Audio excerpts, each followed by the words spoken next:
আমার স্বামী টিটু ঘরজামাই থাকত আমাদের বাড়িতে, কিন্তু সে ছিল অকর্মা, কোনো কাজ করতে পারত না।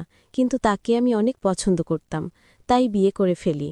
আমার মেজভাবির সন্তান হতো না, তাই আমার মেজভাই সবসময় মনমরা হয়ে থাকত, আর ভাবিকে বলতো, তোকে ছেড়ে দিয়ে আরও একটা বিয়ে করব। কিন্তু হঠাৎ একদিন রাতে লক্ষ্য করলাম আমার স্বামী টিটু মেজভাবির ঘর থেকে বের হচ্ছে। তার কিছুদিন পর ভাবি মা হতে যাচ্ছে। আমি তা শুনে আমার মাথা ঘুরে গেল। তাহলে কি আমার স্বামী ভাবিকে? তাহলে মূল ঘটনাটা খুলে বলি। মাঝরাতে পানি খেতে উঠে নিজের স্বামীকে মেজভাবির ঘর থেকে বের হতে দেখে চমকে উঠল দিপারা। মেজ ভাইয়া 4 দিন হল ঢাকায়, এখন ভাবি একা ঘরে। আমার স্বামী এত রাতে মেজভাবির ঘরে কি করতে গিয়েছিল সেটা জানার জন্য আমার মাথায় ঘুরপাক খাচ্ছে। এই ঘরের দিকে স্বামীকে আসতে দেখেই দরজা ভিজিয়ে গিয়ে বিছানায় উঠে ঘুমানোর অভিনয় করল দিবারা। তার স্বামী দরজা ঠেলে সন্তর্পণে হেঁটে এসে বিছানায় তার পাশে শুয়ে পড়ল। দিবারা এই বাড়ির মেয়ে, তার স্বামী ঘরজামাই। দিবারা জানে কোনো রকম অপরাধ করলে তাকে সহ তার স্বামীকে এই বাড়ি থেকে বের করে দিবে ভাইয়েরা। তাই এই ব্যাপারে আর কোনো কথা বলে না দিবারা।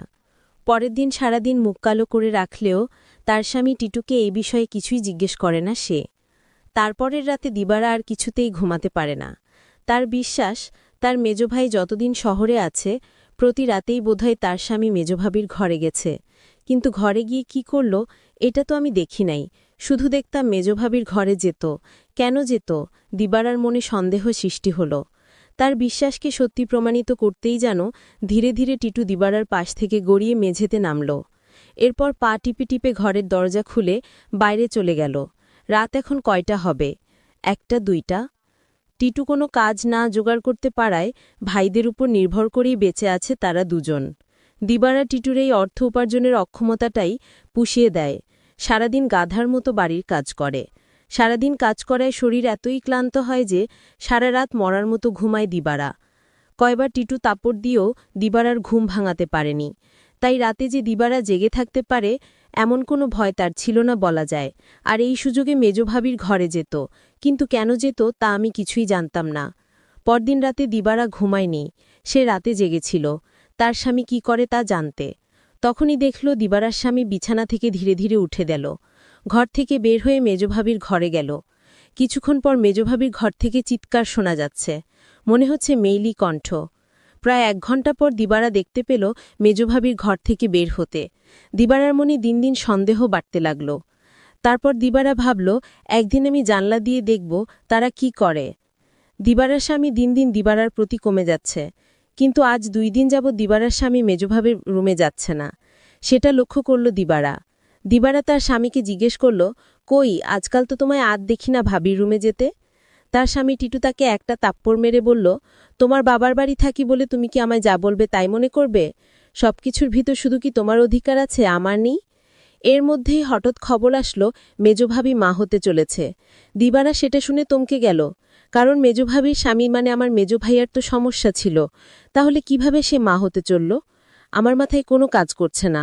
আমার মনে সন্দেহ হতে লাগল। দিবারা তার স্বামীকে বলল, আপনি এখন আর দেখে দিবারার রুমে যান না কেন?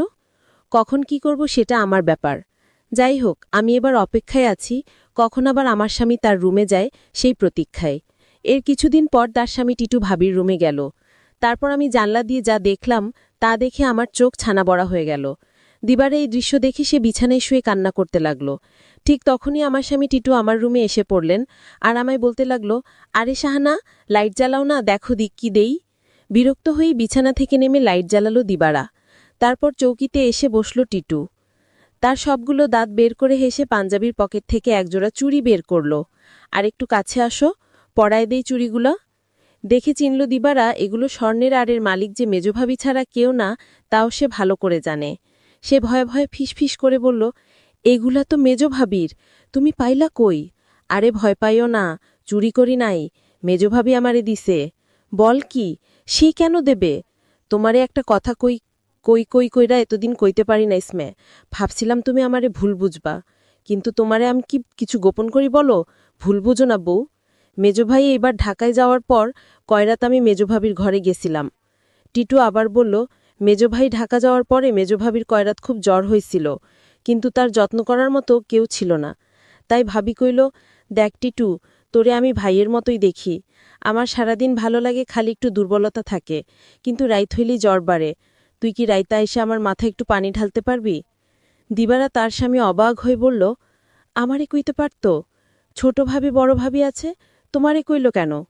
আমারে সারাদিনে জ্বরের পথে একবারও কইল না। টিটু মুখটাকে মলিন করে বলল, দেখলা, সব আমার কপালের দোষ। আমি জানতাম তুমি আমারে সন্দেহ করবা। আমি কি মাইনষির বিশ্বাস পাওয়ার যোগ্য? দিবারা এবার কাদো কাদো হয়ে বলল, না গো, আমি ওইটা বলি নাই। আমি তোমারে বিশ্বাস করুম না তো কারে করুম কাও?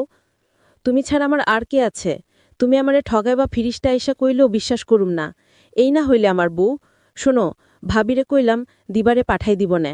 ভাবি কইল, আহা বেচারা, সংসারটা লেগে কাজ কইরা সারাদিন মরতাছে, তারে আবার রাইতে ত্যক্ত করা কেন?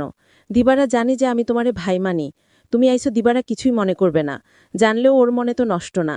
তবু আমি তোমারে কিছু কই নাই, ডরে তাছাড়া বুঝি তো। পরের বাড়িতে থাকি, বেশি তর্ক মানায় না। এই জন্যই আমি তোমার ভাবির রুমে গেলাম চুপি চুপি। কারণ রাইতে তোমার ভাবির মাথায় পানি না দিলে তখন জ্বর ছাড়ত। আমি যদি ভাবির পাশে না থাকতাম আর পানি না দিতাম, তাহলে জ্বরে মইরা যাইত একটু দিনে। ভাবিতে কবরস্থানে রেখে আসতে হইতো। দিবারা তখন বলল, সবই বুঝলাম, কিন্তু একটা বিষয় আমার মাথায় ঢুকছে না। টিটু বলল, কি কথা তোমার মাথায় ঢুকছে না, আমারে বলো। দিবারা তখন বলল, আমার মেজু ভাইয়ের সমস্যা ছিল, কিন্তু সে কিভাবে মা হতে চলেছে, আর ভাবির ঘর থেকে কিসের আওয়াজ আসত? টিটু তখন বলল, তুমি দেখি আবার আমায় সন্দেহ করতেছ। এই সন্দেহটা তোমাকে দূর কইরা দেই। তোমার মেজো ভাবি একদিন আমায় বলল, আমার সংসারটা মনে হয় টিকবে না। আমি বলেছিলাম, কেন টিকবে না? কারণ আমার কোনো সন্তান নেই, তাই স্বামী আরেকটা বিয়ে করতে পারে বলে আমায় বলল। আর তখনই আমি বলেছিলাম তোমার ভাবিকে, শোনো, তুমি কিছু চিন্তা করো না, আমি সব ব্যবস্থা করতেছি। আমি তখন এক ফকির বাবার কাছে গেলাম, ভাবির সমস্যাগুলো খুলে বললাম। ফকির বাবা বলল, আমি তোমার 1 গ্লাস পানি পড়া দিব, সেটা 2-3 ফোঁটা করে সপ্তাহখানিক খেতে হবে। তাও নিজ হাতে খেলে হবে না, তার স্বামী তাকে খাওয়াইতে হবে। তখন তো বড় ভাই বাড়িতে ছিল না। আমি কোনো উপায় না পেয়ে 1 গ্লাস পানি পড়ায় নিয়ে আসলাম। আর এই ফকির বাবার পানি পড়া খেয়ে আল্লাহর রহমতে সেই সন্তান লাভ করেছে। বুঝলেই বার দিবারা? আর তোমার ভাবির ঘর থেকে যে শব্দ আসতো, সেটা ছিল অ্যালিটির শব্দ। তুমি শুধু শুধু আমায় সন্দেহ করতা। দিবারা চোখ ভিজে ওঠে। আহা, তার এই স্বামীকে আর ভাবিকেই নাকি সে ভুল বুঝেছে। কি বাজে চিন্তাই না করেছে সে রাতে তার স্বামীকে ভাবির ঘর থেকে বের হতে দেখে। সে সিদ্ধান্ত নেয় তার সহজ সরলই স্বামীকে আর কোনোদিন সন্দেহ করবে না সে। টিটু বলল, আমি সেবা যত্ন করাতেই তো ভাবি সুস্থ হয়ে গেল, তাই তো খুশি হয়ে দিল এই চুরি জোড়া। কোয়েল দিবারে দিও, তবে দিনের বেলা এটা পইরো না সাহানা। বুঝি তো পরের ঘরে থাকি, 5 লোকে 5 কথা কইব। দিবারা তখন কেঁদে কেঁদে বলল, আমি তোমাকে অনেক কষ্ট দিয়েছি, তোমাকে অযথা সন্দেহ করেছি। আসলে তুমি নিষ্পাপ। দিবারা বলল, তুমি মেজভাবির ঘরে গিয়ে মেজভাবিকে মায়ের মতো যত্ন করে সুস্থ করে তুলেছ। এরকম স্বামী এখনকার যুগে পাওয়া বড় কঠিন। দিবারা বলল, আমায় ক্ষমা করে দিও তুমি। তুমি ক্ষমা না করলে আল্লাহ আমায় ক্ষমা করবে না। টিটু তখন হেসে বলল, আমি তোমাকে ক্ষমা করে দিয়েছি। বন্ধুরা, আজকের গল্পটি কেমন লাগলো তো অবশ্যই কমেন্ট করে জানাবেন।